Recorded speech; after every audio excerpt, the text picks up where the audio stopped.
My name is Amy Larkin, and I am a radical environmentalist and a radical cooperator.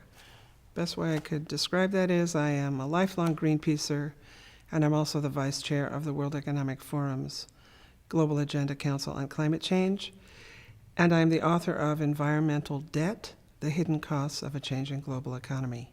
If you are in any business, the threat of climate change is scaring the bejesus out of you.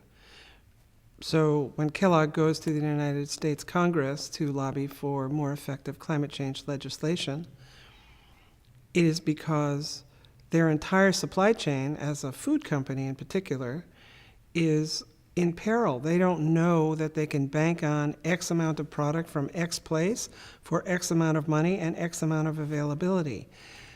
Kellogg is one of thousands of companies in this situation. So business, as we saw before the Paris talks in December, Paris climate talks in December, is very clearly, much more so than governments, pushing for climate change, regulation, legislation, and a price on carbon. In the next 5 years, business needs to step up and be a kind of courageous that they didn't know they had in them. The stakes of climate change are so severe, the tipping points either so close or in the rearview mirror, that business, being the driver of both what happens in the world and what governments do in the world, can step up, change their products, change their sourcing, change their manufacturing, change their energy sources, and by doing that, collaborate with civil society, their most severe critics, as well as governments.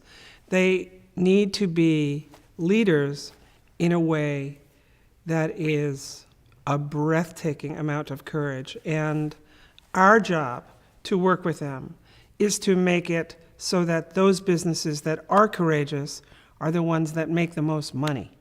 The collaboration between unusual suspects is the secret sauce for transformative change.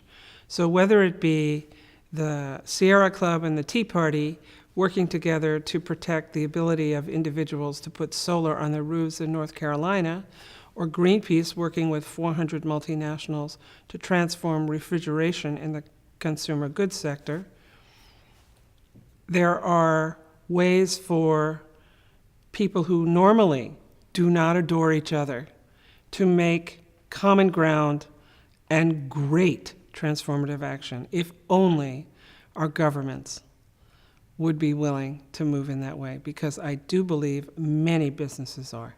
Until we redefine profit to include the external costs of product production, sourcing, impact, disposal, consumption, the businesses that pollute the most will make the most money, at least in the short term. What businesses can do and have been doing is working together to change a paradigm or a technology across a sector. So, for example, transforming refrigeration in the entire consumer goods sector. That means it becomes cheaper and a better profit-making case for every company. No one is punished for doing the good thing. They are incentivized.